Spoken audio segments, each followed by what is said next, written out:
Hawkins here with Chickenhawkfarmstead, and today I'm going to show you that making biochar. Yes, it is that simple. There's a lot of different ways: cone kiln, doing this, pits, 45-degree walls, all this kind of stuff. It's all a lot of stuff. Don't get me wrong, I'm not an expert in it, but I know what the end result looks like, and I know what I'm making. 55-gallon barrel. Well, if I get the sticks out of the way, right there, straight up and down. And here, I'll show you what's in there. Alright, that's what we got right now. A lot of this stuff. I mean, it just crumbles right away. Alright, start with a bunch of loose twigs and stuff. Put them in there, put some trash, or not some trash, paper and stuff in there. Light your fire. You gotta get your fire going. I usually bring out a leaf blower to blow oxygen down there. That's one of the reasons for the angles and stuff, because you got to let some oxygen in there for the burn. But I use the leaf blower, blow a little down when it needs it. Start to burn, get it going, keep feeding the fire. You know, sticks, twigs, let them go, and then just kind of slowly adding to it, and the fire on top's just going. I got another video of it.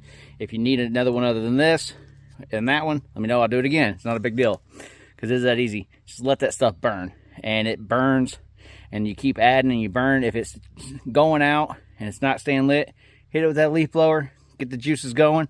It'll start burning again, and keep putting it in there. You don't want to go too fast. You don't want to go too slow.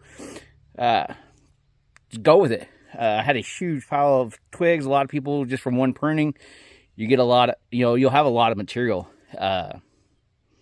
Something's better than nothing, I would say. I've gotten a whole lot out of this one pile by doing this. And the more you do it, the better you get. But 55-gallon drum, straight up and down. Feed it the oxygen it needs when it needs it, and let it go. Because what's happening is that whole barrel's heating up at the bottom, even underneath there, and that's what's burning away everything off of that wood underneath. It's because you're essentially cooking it in that environment, even as you're adding on to it. And then let me show you over here with how I'm processing it down. First thing I did, I take that, I dump it out onto a tarp. That's the best way. That way it all keeps it in the same spot. Put it on the tarp. I drag the tarp over.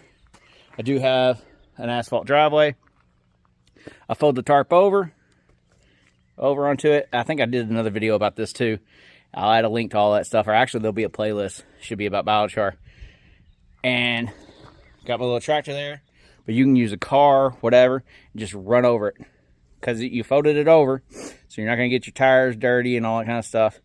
If you don't have a gravel area, do it in the grass. Put down a piece of plywood and then drive over it.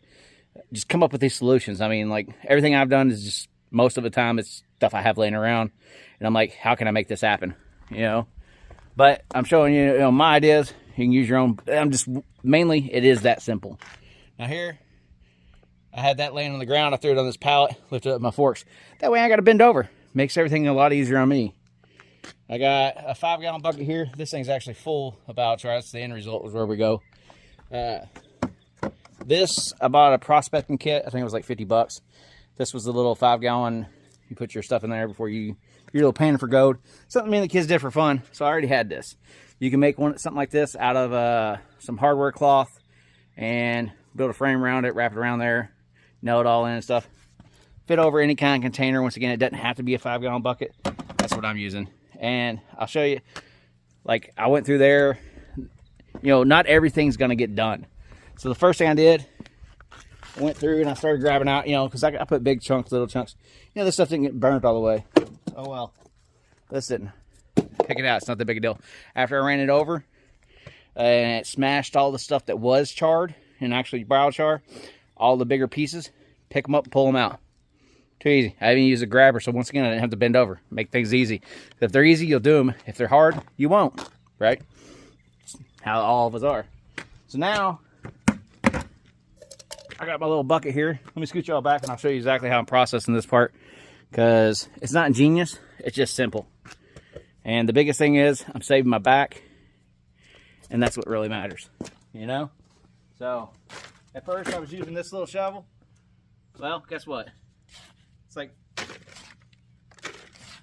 how many scoops does it take? Too many.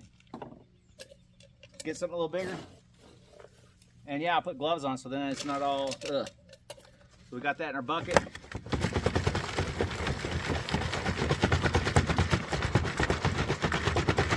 Shake it around. That's what I'm left with. Now some of this is actual biochar. It's just not broken up and crushed yet. But I'm not gonna mess with that right now. I'm gonna dump it, I'm gonna go, and I'm gonna filter all this through. It probably won't take me but 20 or 30 minutes. Filter all this through the screen here, dump all my leftovers in, and guess what? I'll take this tarp, I'll put it on the ground, I'll run it over again. Pick out anything I can see, fill it back up here, siphon it through, or put it through the sip again. That's it. If you want to get smaller, I got a video I did where I even made it, I mean, like, we're talking about powder stuff. And by doing that, I basically took what's in here now. I had one of those little kiddie swimming pools. Like, it'll be in the playlist. Pick up some, throw it on there, and then grind it between 2 cinder blocks. Once again, bring stuff up to your height. Save your back, save your body. IBC totes. I found those to be really good tables for a lot of this kind of stuff. You can just throw like the IBC totes with the ladder and the cages on it or whatever. These things here, I've used those before as tables because they're, you know, they're like this tall. I think they're like 4 foot tall. And when you're doing stuff like this, it's a lot better unless you really need to get down on something. Just bringing it up. But anyways, yeah, I'm gonna get some of this knocked out, and then actually, you know what? I'll just go ahead and show you what's in here in the bucket right now. Sorry, it's an impromptu video, and I just figured go with it. I don't know if you can see that on there. And this stuff is wet because you don't want the dust in your lungs. And I mean, it's just like a mush. It looks almost like, yeah, like some kind of weird coal. Well, I guess it is charcoal. But anyways, and then I can process it down there, process it down more and stuff like that. Depends on what you're doing with it. If you're just doing it as a soil amendment, I mean, to scatter it out into your garden, here, fields, whatever, stuff like that. Too easy.